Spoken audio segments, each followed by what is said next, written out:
All right, so we're just talking about resistance stretching and kind of mastering our bodies, and I'm talking to Eric here, who's been here for quite a while, one of the senior guys here, gone through quite a transformation himself over the last few years, and then also just recently too. Kind of like a little step change is pretty Definitely. cool to see that I saw. Yeah, you got good hair now. What are you saying? It's just, I don't know, it looks no, good. No, right? thanks, buddy. So I'm asking him about, I'm trying to figure out what's going on with my process and how I'm feeling things and what my next steps are going to be in the progression that everybody's kind of gone through in some form or another, some level of intensity. Obviously you guys are young bucks and I'm 47, right? So it's like... You're getting to be that young buck. Yeah, I know, right? So, and that's kind of the cool thing is what is possible, What is possible with this stuff? Because if I'm kind of proving that you can dust off these cobwebs and shit fucking feels pretty good, Yeah. Now I don't know what is non-recoverable. Like obviously my fast twitch muscles are not going to be as highly dense as when I was younger, I guess. You know what? I don't even know if that's the case. Wow. If you could, I've often, what are the limits to these things? Yeah. Because I've been doing this for 5 years and I keep evolving what I need to do to get the results that I need to get, because what I did yesterday might not give me the same results tomorrow. So how do I need to evolve it? Do I need to use more force when I stretch? Do I need to take into a bigger range? Do I need to actually back up into a smaller range because it was too far, Yeah. So it's always about evolving that. But what we were just talking about was making sense of what happens when your body's changing. Yeah. And a lot of times, because your body's changing, you don't know what that is. And so what I usually do is, it's kind of like the equivalent of when you got a word on the tip of your tongue and you can't, and you see people grab their head, they're like, what is that word? And if you can hang in there long enough, that word will show up. You might need to hang in there for 5 minutes with holding your head. And so sometimes I'll do specific stretches and I'll be feeling feelings I've never felt before, or having thoughts I've never had before, and I'm like, what is this overall phenomenon? Mm-hmm. And if I ask that question and hang in there with the subsequent feeling internally, I almost always get an answer. I'm like, okay, I'm feeling jealousy. I'm not used to feeling jealous. Like, whoa, wow. And then you're like, jealousy is where's that house? You know what?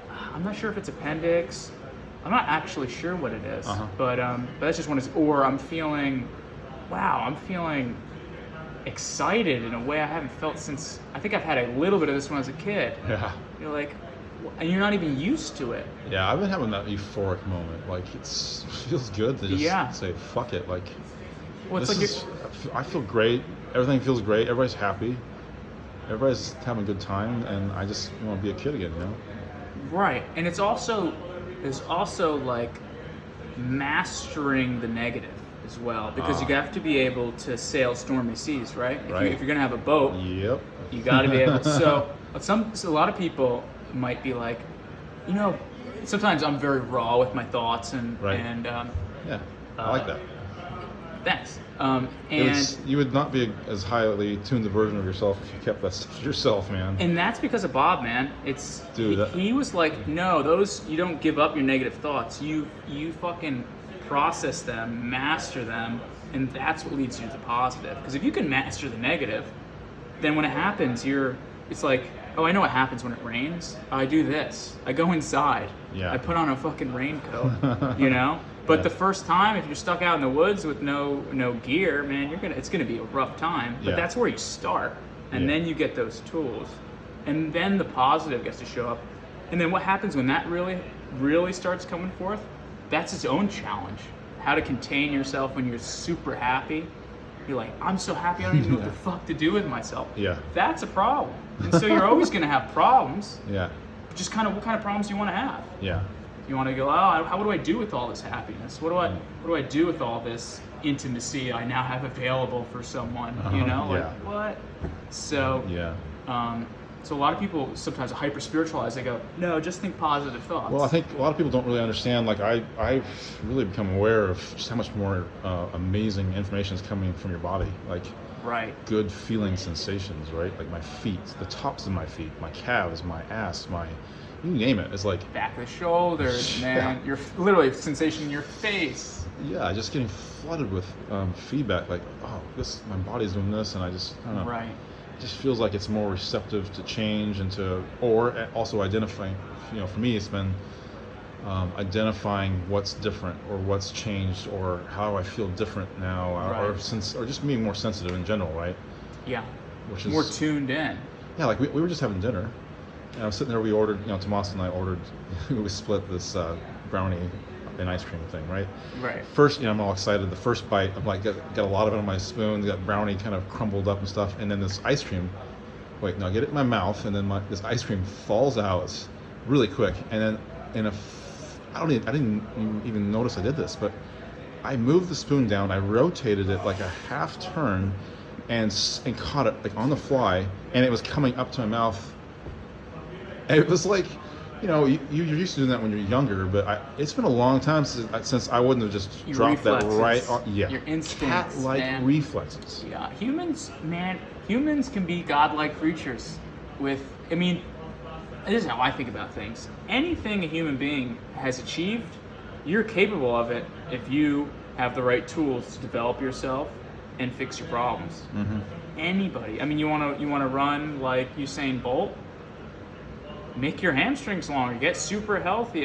There's this type of tool. This is so effective. This is literally you can just chart this out exactly what your needs are, how much time you have budgeted for it, what do you got to do on a daily basis. You can do it in not too much time, right?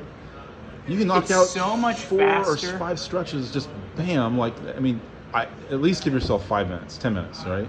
Oh my God! You know what? I would start with 5 or 10. And then you're probably going to keep going because it feels. You're going to start obsessing about it. You're going to take it where it needs to go. Your mornings are naturally going to evolve, or your evenings, or whatever it is. They're naturally going to evolve. You're like, holy shit! I'm getting these concrete improvements that I can see because I did X, Y, and Z. Right. Oh, I'm going to do that again tomorrow. Right. Or I'm going to do it tonight instead of eating Ben and Jerry's and fucking crashing. Or you notice that when you take that bite of Ben and Jerry's, you're like, man, I used to just shovel this in, and now I find myself eating this slower and tasting it, and I'm good after 2. You're like, all sorts of stuff.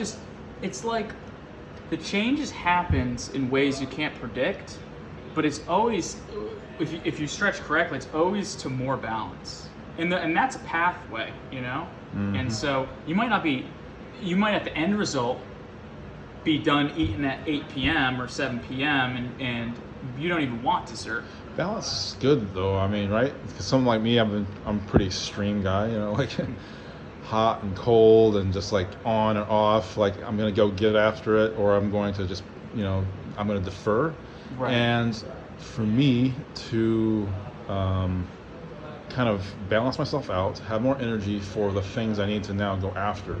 Right. I feel like I have more energy for that, or focus on the things. I have more energy for that. Better important ideas. things. Ideas, right? Yeah. Now you're like, better why thinking. didn't I do that? You're like I went to I've always been disappointed going to Whole Foods. Yeah. And the other day I was like, I can't do what I usually do, and I just searched that place, and I found they have microgreens here, they have organic lettuce, they got organic whole wheat wraps, and they have organic rotisserie chicken. Before that, I was trying to figure it out in the prepare food section. Yeah. I was like, and I just, it's obvious once you know. That's what knowing is. It's like, you can't unsee it. Yeah. But until then, it's not obvious. You got to figure that shit out. Yeah. And so I just hung in there. I was like, I have to figure this out. I just stayed with that sensation inside. I was like, I have to figure this out. And now I can actually get a meal that satisfies me and gives me the nutrients I need from Whole Foods, which I had previously been unable to do. Mm-hmm. And I've definitely become a more picky eater, but that's because what used to satisfy me doesn't satisfy me anymore, because I'm more clear on my needs and more clear on what satisfies me in general. Mm-hmm. So it's like, so as you change and evolve, it's like, can you go with the momentum of being different? It's like, who you were a week ago isn't who you are today, especially if you've been making changes which give you access to parts of yourself that you normally don't feel. You know, have you processed a bunch of depression this week? Have you processed your nervousness? And then what's happened from coming through that? You know, and then, you know, sooner or later, people around you start going, "You're different, dude," or you start seeing that they get more out of being with you than they did before. They're like, everyone's happier around me. I'm happier, you know. So I mean, this shit I had echoes this out. realization. I don't know. It was like a month or two ago. I've had a pretty charmed year, right? Just being around you guys, like, to me, has been one of the biggest blessings because, like, I'm living with you guys, pretty much. Oh yeah, definitely. Eating with you guys, like, I'm doing Hanging out, everything. yeah. So it's like, hey, if you want to make a change, like, you would do that, right? Just, Man. but what I was going to say is that you know, having that camaraderie and having that intense focus, kind of. Everybody on the same train. Yeah, it's like it's easier for me to see, like, my fellow, like, I'm in high school and I have you upper class senior whatever, Right. about ready to graduate to your next adventure, right? I see the progression and it's like, okay, and then you guys see where I'm at. You're like, you kind of like, oh, I know, I want to help him out on this one thing, because I had some problems with this, like my hamstring or whatever, man. and that's really cool because it's like, oh, let me wait a second, go back and help this guy because he's doing exactly this. He's struggling with exactly the same thing that I had, right? Exactly, man. So cool. And that's, you know, I got into this work not because I wanted to work on other people and really fix other people's body, but man, I needed help myself. Yeah. And I was like, the only way this is going to happen is if I learn this stuff. And ultimately, that's true for everybody. You're learning more about this. Yeah. And that's what makes you powerful. You're like, Yeah. you can fine tune it to exactly what you need, better and better and better and better. Yeah. And so the problems I've helped other people with, which have been some pretty interesting problems. Yeah. I then get to use those techniques and those things that I learned on them on myself. Yeah. And that has, that's, you know, it's so come back to help me. The investment has so come back that, I mean, it's great. You know, we've talked about this. I've spent quite a bit of money this year. You know. Yeah. Quite a chunk of change, and I'm not really working right now, so the income's not really coming in. So I'm just kind of bleeding, and I'm taking time off from work. I didn't plan to. I just started doing it. I didn't want to be around computers. I'm trying to undo years or decades of damage that, you know, sitting in front of a computer is done. So I can hold off a little bit, and so you know, I'm spending a lot of money. It's a commitment, and I'm like, is this dumb? Like, am I just doing this just to feel young again, or just, you know, get looks from chicks or whatever? You know? Initially, maybe yes, but then that's Yeah. what and that's what that might be the low-hanging fruit or the initial branch you grab on, and you're like, oh my God, look at these other things, and then you start climbing up there. Yep. I mean, I just wanted to fix my body. I spent 20 years skateboarding. Yeah. I've got concussions. I've had elbow surgery. I loved skateboarding, but it wrecked my body. And being turned on a board for 20 years, man, that's going to twist your body. So I initially was like, oh, I just want my body to be better. And then I started feeling better emotionally. I started having more fun with my friends than I could before. I felt more connected. I felt more attached. I felt stronger, you know, and then I'm like, where does this go? And then I started studying it psychologically. Well, dude, it's like it's addictive, you know, right? Because I'm gonna go home. I'm gonna be like, fuck, like, this is not what I want to be doing. I'm living in this big whole house, you know. You know, we're sitting here in the studio in Boston, and you know, it's nice. It's not, but I mean, we got some guys in here, and you know, we're crowded in the kitchen sometimes, whatever. But it's not. It's like you don't have shit tons of space, but it's like, where would you rather be, right? You know. Dude, exactly, man. Like somebody said, if you had unlimited money, what would you do right now? I'm like, the same shit I'm doing right now, dude. Right. It's crazy. So you know, and I look forward to everybody in the world having access to this, doing this stuff, and it's amazing to have access to it right now and be with the people that we're doing it with. It's awesome to be with you, James. Yeah. I mean, keep going, dude. But I mean, you start to feel like a sense of like, I don't know. You have to be really you have to be kind of messed up, I guess, to be like, no, I don't want this. I was really feeling too good, and I was eating great. I was feeling good. I was sleeping good. I felt a sense of euphoria at times. Well, I'm not going to do that. I'm going to start drinking again. Getting hungover the next day, like just blitzed, fucking no energy. And sometimes people have that experience, and some progress sometimes looks like this. Yeah. And so sometimes you revert back to your stuff, but I think once people really have a positive experience or an experience with this, and as much as it's going to solve your problems, what happens when you solve a problem? You get to find another problem. You're like, wow, my hip feels really good, but now I notice this thing in my knee, and it's like, you never noticed that thing in your knee because your hip was so loud. Yeah. And so you might be like, oh, I wish I wasn't anxious all the time, and then you're not nearly as anxious anymore. You're like, damn, I fucking need a girlfriend, man. And then, and then that's what's up for you. So you're always like, life would be stagnant and boring if you, fixed. No, I'm going to do nothing from now on. You know what I mean? Yeah. So that's what keeps stuff interesting, and the variety. And so, this stuff gives you access to knowing yourself, and the double side of knowing yourself is knowing how good you can feel and how amazing things can be, but you also know more about your problems, and the high side of that is you have a tool to deal with your problems. Yeah. So then you get to live so just to recap, for people that are suddenly, what are we, 16 minutes in here? Really? Which, but they found themselves 16 minutes in. We're talking about emotions and quality of life and diet and this and the other. But what we're talking about is putting your muscles on stretch. These muscles are connected via meridians. You got fascial connections. Your organs. It's the spider web, the sinewy kind of material that goes through your body, which carries electricity. We know nothing about it really. Just started studying it, and this fascia connects outside and throughout the inside of the muscle to create these hooks where they're not budging. They're way stronger than the muscle themselves. Yeah, they're like glue. They're way stronger than the muscles themselves. When you contract the muscle, you don't have a third the force as you do to be able to hold the contraction and bleed the force. So we're talking about literally making stretches to affect organs via the traditional Chinese medicine meridian systems, zones, which are real. And beyond.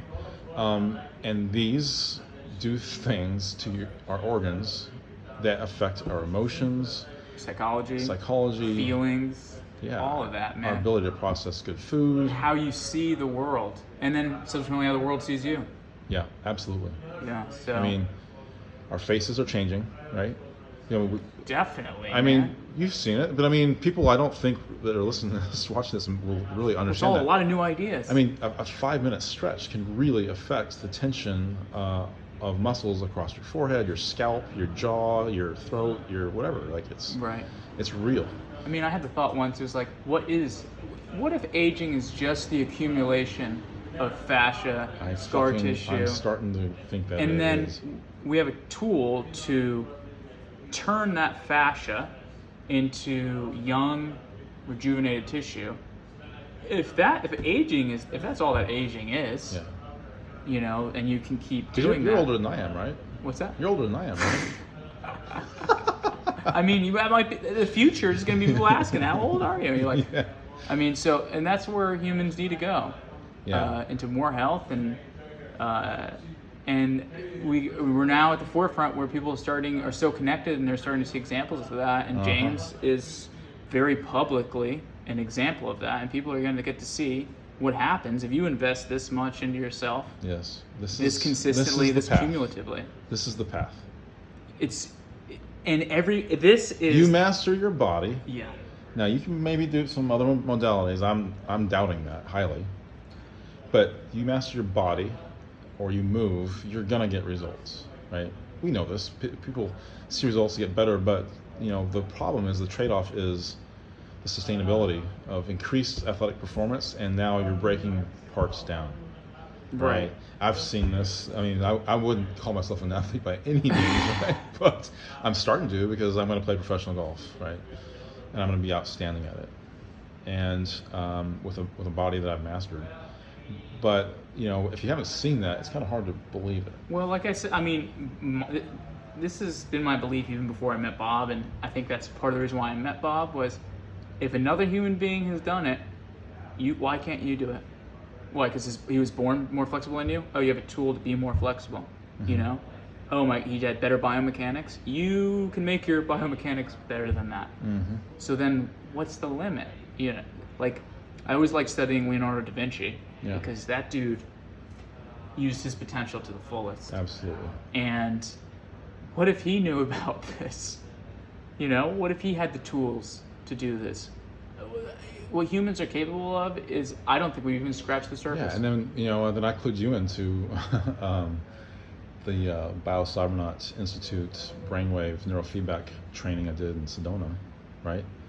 With Dr. Hart, who's the world's leading expert in that field and kind of created it all, patented it. Kind of seeing what you can do when you remove the scar tissue of the mind, the fascia of the mind, right? And you clear up the fuzzy thinking and the doubts or whatever. You start digging into your subconscious and you start cleaning up all the stuff you need to do some house cleaning on, and doing some extreme forgiveness and addressing the issues that your subconscious does not want to let go of, right? You know what, it's fucking unbelievable. I definitely what you're able to do. I definitely want to. I would love to see what I've learned through studying with Bob and doing, you know, taking his stuff and doing my own experiments with it, and see what happens in that environment and how much. Because it's like one of the things that stretching has done for me is I can capitalize more out of a moment or an interaction or a meeting than I could before. Because, I mean, there's infinite value, but how good are you at collecting it? Yeah. I mean, if you're in a bad mood, you're not going to be so good at collecting it. How do you fix your mood? Oh, work on this part of yourself. Stretch the sexual meridian. Get some help. Well, I don't believe you. Well, I don't believe you. You should. Test it yourself. Yeah. How would you know? How do you know to trust anything? You know, man, if you're not experimenting, just try it. If you're not experimenting in this world to find out what's real, I don't know how you know anything. Yeah. So that's what I didn't. I mean, I experimented intensely, all sorts of. I'd do one stretch for 2 weeks, just every day, hour, have somebody stretch that and see what that did for my organs, for my psychology, which is very similar to the experiments Bob did to initially create this, which is where I got the influence to do that. Yeah. So experiment, find out for yourself. That's what it's about. Nobody's stopping you. Prove everybody wrong. Yeah. Cool, man. Yeah, it's good fun. talking to you. How long's that? 18 minutes? 22 minutes. 22 minutes. That's funny, dude. Yeah, good stuff. Good stuff.